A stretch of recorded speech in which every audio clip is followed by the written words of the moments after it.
जब मंदिर आ जाते हैं, स्वाध्याय सुनने लग जाते, अभी तो कोई नहीं है। अभी भी तुम्हें जिनवाणी सुनने समझने का राग, नए नए गेय, नया नया विषय, ये स्वाध्याय लोगों के लिए नया विषय चाहिए। कहां से लाए नया विषय? नया उदाहरण चाहिए, नया प्रमेय चाहिए, ये भी राग है।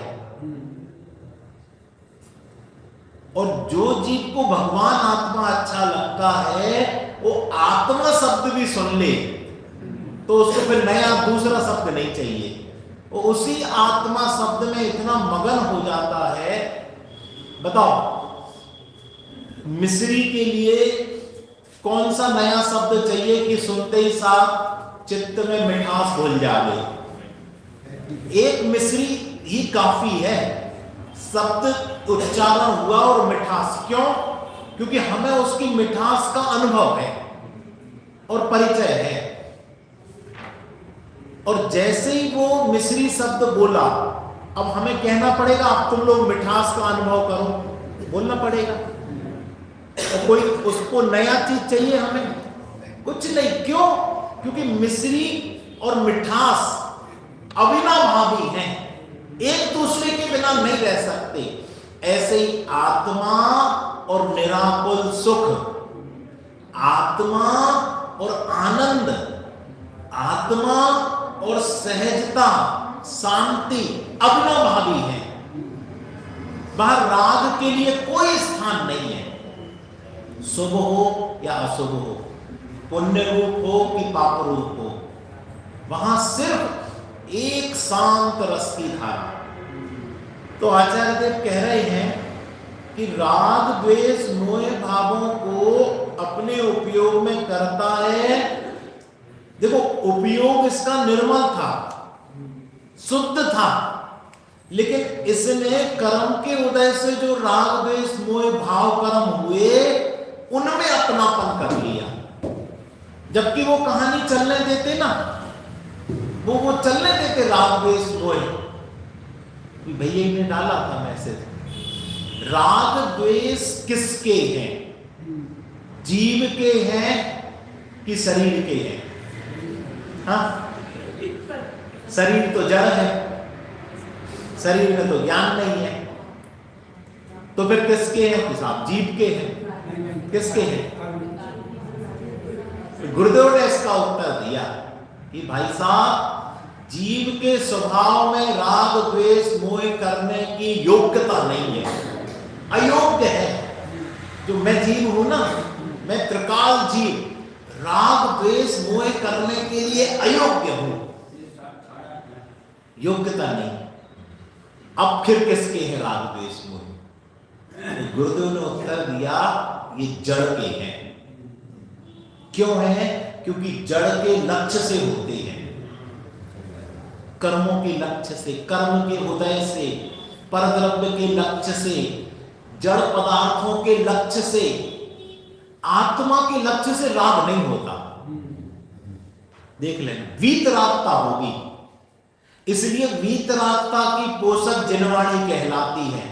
जिस वाणी में वीतरागता का पोषण करे वो जिनवाणी, और जिसमें राग का पोषण हो, कषायों का पोषण हो, वो वीतराग वाणी नहीं है। वे रागादि ही बंध का कारण है, उसके अतिरिक्त अन्य बहु कर्म योग उद्गल से परिपूर्ण लोक। पहला पॉइंट, काय वचन मन के योग। दूसरा, अनेक करण अर्थात चेतन अचेतन का घात बंध के कारण नहीं है। यदि इनसे बंध होता हो तो सिद्धों के, यथाख्यात चारित्रवंतों के, केवलियों के और समिति रूप प्रवृत्ति करने वाले मुनियों के बंध का प्रसंग आ जाएगा।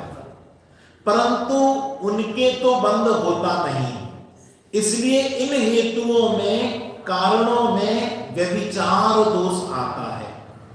किसमें? यदि हम बंध के कारण इनको माने, किनको? ये 4 कारण दे दिए। अभी श्लोक में भी आएगा। इसलिए यह निश्चय हुआ कि बंध का कारण रागादि ही है और दूसरा नहीं। यहां समिति रूप प्रवृत्ति करने वाले मुनियों का नाम लिया गया है और अविरत, देशव्रत यानी चौथे गुण स्थान और 5वें गुण स्थान का नाम नहीं लिया गया। इसका कारण क्या है? प्रश्न समझ में आया?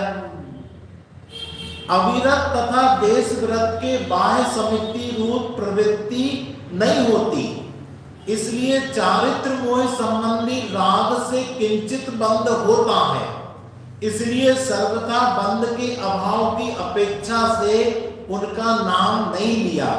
वैसे अंतरंग की अपेक्षा से तो उन्हें भी निर्बंध ही जानना चाहिए। आचार्य कुंद देव ने यहां पर 6ठे गुण स्थान तक लिया। सिद्धों को लिया, अरहंतों को लिया, 11वें 12वें गुण स्थान वालों को लिया और 6ठे गुण स्थान से 10वें गुण स्थान वालों को लिया। तो प्रश्न उठना स्वाभाविक है कि चौथे और 5वें गुण स्थान वाले क्या रागी द्वेषी मोही हैं? तो उन्होंने कहा नहीं, लेकिन अभी इन्होंने जो अंदर में आनंद की प्रवृत्ति है उतनी ज्यादा नहीं है। अभी इनको विश्वास तो हो गया कि मैं आत्मा हूं, लेकिन आत्म स्वरूप में लीनता बड़ी नहीं है। कैसे कहा आपने कि लीनता नहीं बढ़ी? लीनता बढ़ती तो गुण स्थान बढ़ जाते, 6ठा 7वां गुण स्थान हो जाता, महाव्रत हो जाते। तो अभी उतनी लीनता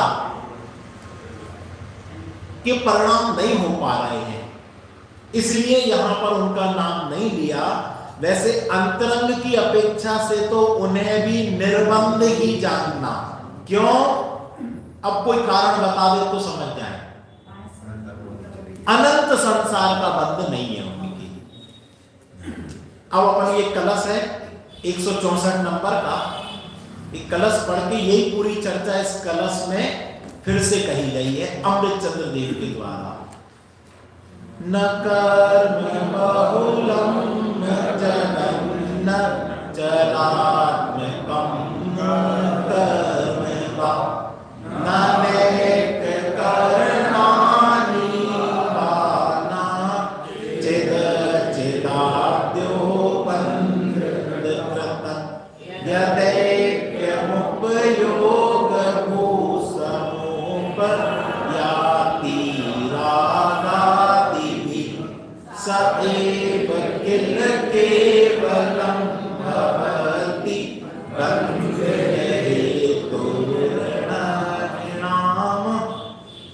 अब एक एक लाइन में एक एक पॉइंट, 4 पॉइंट आप लोगों को देखना है। कर्म बंद करने वाला कारण, संसार में कर्म बंध का रोग लगा है जीवों को, तो कर्म बंध का कारण क्या है? तो पहला, ना तो बहुत कर्म योग पुद्गलों से भरा हुआ लोक है। ये सारा लोक जो पुद्गलों से भरा हुआ है, अनंत भवों के आपके शत्रु मित्र, वो कहते ना, एक बार एक वीडियो देखा, सड़क पे बहुत सारे लोग चल रहे हैं और एक गाय आई और एक व्यक्ति को टारगेट किया और उसको सींगों से उछाल उछाल के, कुचल कुचल के लोग डंडे मारे उस गाय को, छोड़े नहीं और उस एक को ही टारगेट करे, उसको खींचे लोग पर छोड़े नहीं, पांव से कुचल दे, सींगों से मार दे, बहुत उसको घायल कर दिया। तो क्यों उसको टारगेट किया? पूर्व जन्म। लोगों ने कहा भैया पूर्व जन्म का कोई बैर होगा, उसको जाति स्मरण ज्ञान हो गया, ये मेरा बैरी है, तो बस वो शुरू हो गई। एक पंडित जी आए थे जिन्होंने बहुत अच्छी बात कही थी, मैं भूल गया कौन है, आप सबको याद आ जाए।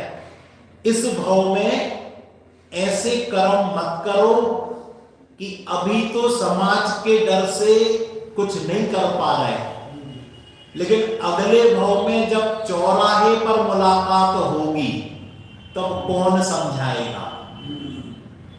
सोनू समझ गए? चौराहे पर किसकी मुलाकात होती है? दो सांड लड़ते ना, क्यों लड़ते? एक सांड ने दूसरे सांड का क्या ले लिया? कौन सी जमीन छीन ली, कौन सी संपत्ति हड़प कर ली? क्या किया बता भैया? पूर्व भाव में ये बैरी थे और उस भाव में समाज के डर से, परिवार के डर से, कमजोरी के डर से कुछ नहीं कर पाए। अब आ जाओ मुकाबले में, इतना मारते एक दूसरे को खूना खर्ची कर देते, इतना। तो उन्होंने ये कहा था कि अपने परिणाम ऐसे सरल करना कि इस भाव में भी शांत रहो और अगले अनेक भाव में भी तुम्हें संकट ना आए। तो ऐसे परिणाम शांत रखने का याद है? कौन विद्वान थे? बहुत समय हो गया, 15-20 साल हो गए उसके लिए। तो पहला बंद का कारण क्या है? बहुत कर्म योग पुद्गलों से भरा हुआ लोक बंद का कारण नहीं। दूसरा, ना चलन स्वरूप कर्म अर्थात काय वचन मन की क्रिया रूप योग, ये भी बंद का कारण नहीं। अब लोग क्या कहते हैं? साहब हमारा मन बहुत चंचल है और मन चंचल है इसलिए कर्म बंद होते हैं। ऐसा नहीं है। मन चंचल है ये तो सबका है, लेकिन उस चंचलता में राग द्वेष मोह होगी तो कर्म बंद होगा। राग द्वेष मोह नहीं होगी तो नहीं होगा बंद। तीसरा, अनेक प्रकार के करण यानी इंद्रिया, ये भी कर्म बंद के कारण नहीं है। और ना चेतन अचेतन का घात। अब सोचो कितनी ऊंची बात कह दी। चेतन अचेतन का घात भी बंद का कारण नहीं है। तो फिर हम खूब मारे लोगों को, कत्ल खाने खोल दें, ये किसने कहा? यहां पर चर्चा है समितियों का पालन करने वाले मुनिराजों की, कि मुनिराज अगर अबुद्धि पूर्वक कोई जीव का घात भी हो जावे तो भी वो बंद का कारण नहीं है। क्यों? क्योंकि उनका राग नहीं है उसको मारने का, द्वेष नहीं है, मोह नहीं है, और उसके अभाव के कारण यदि कोई जीव मर भी जावे तो बंद। इसलिए उदाहरण एक देश लेना, किंतु अब देखना, उपयोग भू ये शब्द आया ना श्लोक में, तीसरी लाइन में, उपयोग भू अर्थात आत्मा रागादि के साथ जो ऐक्य को प्राप्त होता है। क्या राग? देखो दो चीजें, राग चल रही है, चलने दो, तो एकता मत करो ना। हम सोचते हैं राग बंद कर दे, नहीं, तुम अपने ज्ञान स्वरूपी आत्मा की इतनी महिमा करो कि राग होना बंद हो जाएगा। इसलिए पूरा उद्देश्य आत्मा को महिमावंत बताकर उसमें स्थिर करने का उपयोग को उपयोग में स्थिर करने का उद्देश्य है। लेकिन ये हम कितनी देर, 1 घंटे सुनते हैं, 23 घंटे फिर हमारे सामने वही शरीर, वही रोग, वही संसार, वही राग द्वेष, वही विकथा चलती है। अभी हम एक दार्शनिक को सुन रहे थे, उसने बहुत अच्छी बात कही, ये आप लोग अपने ऊपर टेस्ट कर सकते हो। जो व्यक्ति जितना ज्यादा आध्यात्मिक होता जाता है वो उतना ही एकांत प्रिय होता जाता है, वो भीड़ से दूर जाने लग जाता है। अब आप अपने ऊपर टेस्ट करना, मुझे भीड़ पसंद है कि एकांत? मुझे अपने में बैठना पसंद है कि पंचायत में? अपना विचार करना, किसी दूसरे का नहीं देखना। आध्यात्मिक व्यक्ति को एकांत पसंद आता है, वो गुप्त रहना चाहता है अपनी गुप्ती में। इसलिए मुनिराज वन जंगल में एकांत में जाते थे। आप देखो ऐसे ऐसे पहाड़ों की चोटी पर जाकर बैठेंगे एकांत में। क्यों? वो आध्यात्मिक हो गए हैं। अब उनको समाज की जरूरत नहीं है, ज्यादा भीड़ की जरूरत नहीं है। क्यों? क्योंकि भीड़ में कलह होती है, पंचायत होती है, राग द्वेष मोह होते हैं, विसंवाद होते हैं, और एकांत में कौन कलह करेगा? तो बड़ा अच्छा लगा।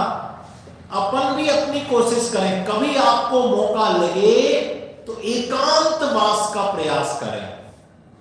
देखो रामचंद्र जी ने भी वन चुना एकांत के लिए। कि जितनी समय अकेले में रहेंगे शांति से, उतना जीवन अपना धन्य है। यह आध्यात्मिकता की निशानी है। तो उपयोग भू शब्द मिला आज आपको एक नया।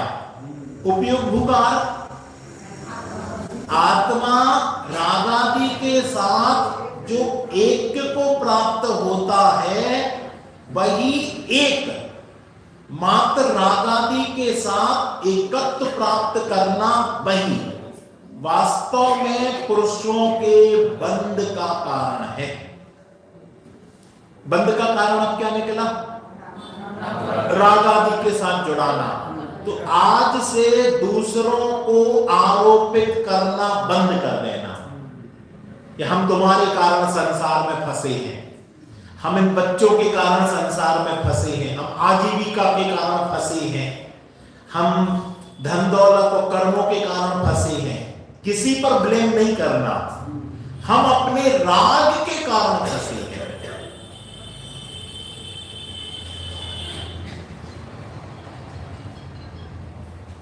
भावार्थ यहां निश्चय नय से एकमात्र रागादि को ही बंध का कारण कहा है। तो ये 5 गाथाएं और उसके ऊपर ये कलश चढ़ाया गया है। उद्देश्य क्या है? एक रागादि बंध का कारण है। अब अपने जीवन में से आपको टटोलना है कि मैं राग के बिना कब रहता हूं।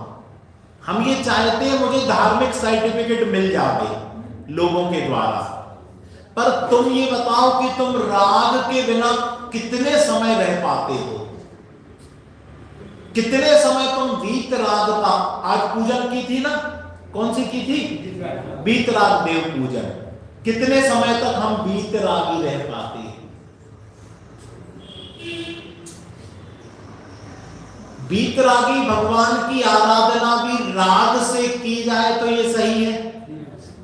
अरे अपन तो दीपक जलाने में भी हिंसा समझते हैं और हमने उसका त्याग भी किया कि एक इंद्रिय जीव की हिंसा ना हो। तो वीतरागी भगवान की आराधना राग से करना उचित है कि अनुचित? तो फिर आराधना कैसे होगी? राग नहीं होगा तो आराधना हो सकती क्या? पूरा निर्णय कर लो। सच्ची आराधना तभी होगी, क्यों? तब आप जुड़ जाओगे, एक वीतरागी से जुड़ जाओगे। अभी जुड़ नहीं पा रहे, क्यों? वो वीतरागी और तुम रागी, मिलन कैसे हो? तुम उनको समझ ही नहीं सकते। समझोगे तब जब वो वीतरागी और तुम भी वीतरागी। बस एक वीतरागी को सिर है झुकाना, गा लेते अपन। कैसे सिर झुकाना? वीतरागी बनकर। जैसे शादी संबंध हो जाते हैं और वो अपने स्तर के नहीं होते, तो फिर अपन जिंदगी भर उलाहना देते हैं कि उनको अपने स्तर पे लाते हैं। क्या करते हैं? अपने स्तर पे लाते। अगर कोई हमारा रिश्तेदार, साड़ू भाई, समधी, स्वाध्याय नहीं सुनते तो अपन उनको जिनवाणी देते हैं। अपन उनको अपने प्रथमानी योग के कोई ग्रंथ देते हैं, कहानियों की किताब देते, उनको कार्यक्रम में बुलाते और उनको अपने स्तर पे करते हैं। फिर जम जाती है कि दोनों एक ही रस के रसिया बन जाते हैं, तो रिश्तेदारी भी जमती है। ऐसे ही हम वीतरागी भगवान के पास आए और मैचिंग ना हो, क्योंकि यहां राग और वहां वीतराग। तो भगवान हमें अपने स्तर का करते हैं क्या? भगवान प्रयास करते हैं कि ये मेरे स्तर। अब भगवान तो रागी होने से रहे, तो वो तो तुम्हारे स्तर पे होंगे नहीं, तुम्हें वो अपने स्तर पे ले जाते हैं। इन वीतराग पूजन के माध्यम से तुम्हारे रोम रोम में वीतरागता का संचार होता है, रोम रोम में, और तुम भी वीतरागी होकर अभेद स्तुति करते हो, जिसको समय सार में निश्चय स्तुति कहा है। 31-32 गाथाएं हैं। तो निश्चय स्तुति क्या है कि सारे भेद खत्म करके मैं ही प्रभु हूं, जिसको गुरुदेव ने 45 साल तक तुम परमात्मा हो। सत्यन भैया, ये कि भगवान के दर्शन करके भगवत स्वरूप भगवान आत्मा याद आ जावे और वो पूर्ण वीतरागता आपको दिखे, ये उद्देश्य है जिन दर्शन का। जिन दर्शन कर निज दर्शन पा। और हमें इतनी जल्दी रहती है पूजन करने की कि वो निज दर्शन तो ठीक है, जिन दर्शन भी तरीके से नहीं हो पाते। एक एक अंग का निरीक्षण नहीं कर पाते भगवान का, वीतरागता का, सर्वज्ञता का, हितोपदेशी का निरीक्षण नहीं कर पाते। इसलिए बहुत तसल्ली से, शांति से समझने का मार्ग है। जब तक हम बंद नहीं समझेंगे, निर्बंध नहीं हो पाएंगे। तो बंद का कारण क्या है?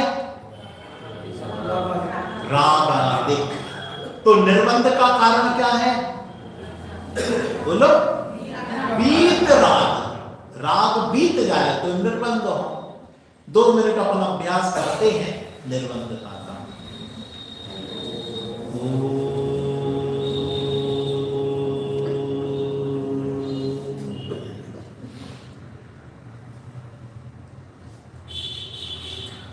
देखना, स्वरूप में राग है ही नहीं। खोज के देख दो, कोई बता दो राग मिल जाए तो। हम बीत रागता से बने हैं। अभ्यास करो। बीत राग स्वरूपो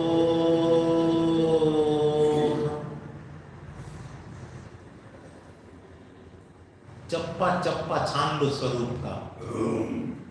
राग का नामो निशान नहीं है।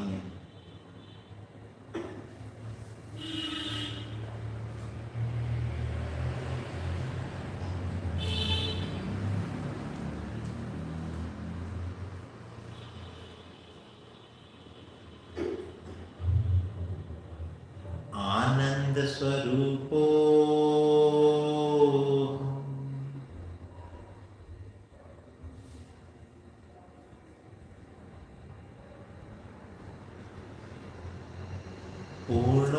पूर्णोऽहं पवित्रो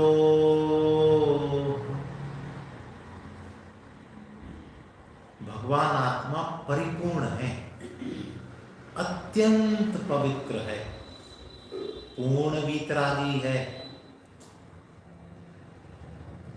जिसने ऐसे अपने स्वरूप पर दृष्टि दी, उसकी पर्याय में से भी राग का अभाव हो गया और पर्याय में वीतरागता प्रकट हो गई। पर्याय में कुछ नहीं करना, बस परिपूर्ण ज्ञायक पर दृष्टि केंद्रित करना है। यही मैं हूं, परिपूर्ण मैं हूं, बना बनाया हूं, अनादि अनंत हूं, अविनाशी हूं।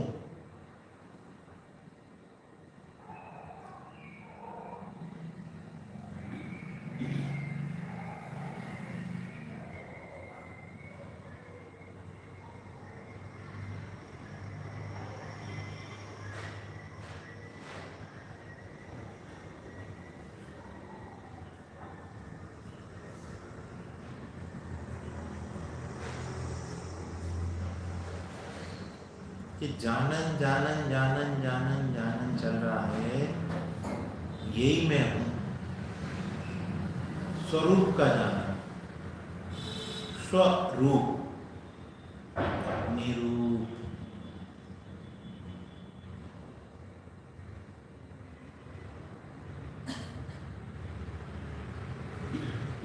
समय बहुत कम है, अगली सांस ले पा रहे कि नहीं इसका विश्वास और भरोसा नहीं है। आयु सीमित है, इस भाव में स्थिति थोड़े काल की है, इसलिए अपना ये पहला काम सबसे पहले कर लेना चाहिए।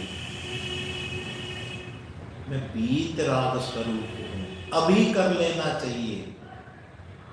मैं परमानंद स्वरूप हूं, मैं अनादि अनंत हूं, मैं अविनाशी हूं।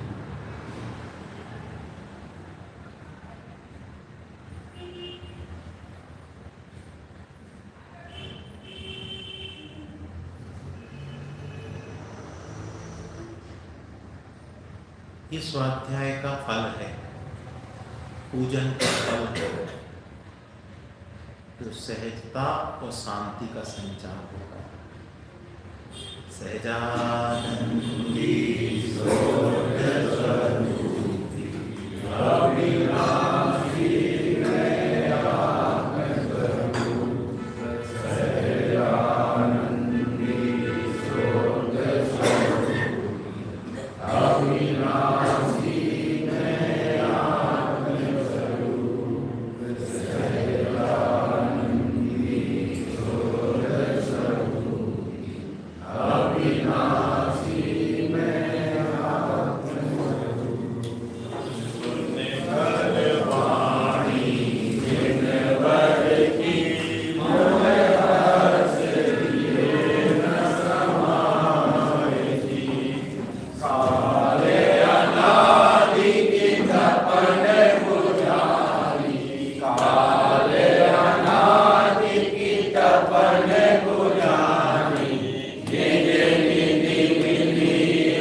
अभी 10 बजे से श्रद्धांजलि सभा है विनोद भैया की आदर्श गार्डन से, तो कृपया सभी लोग उसमें पहुंचे भैया।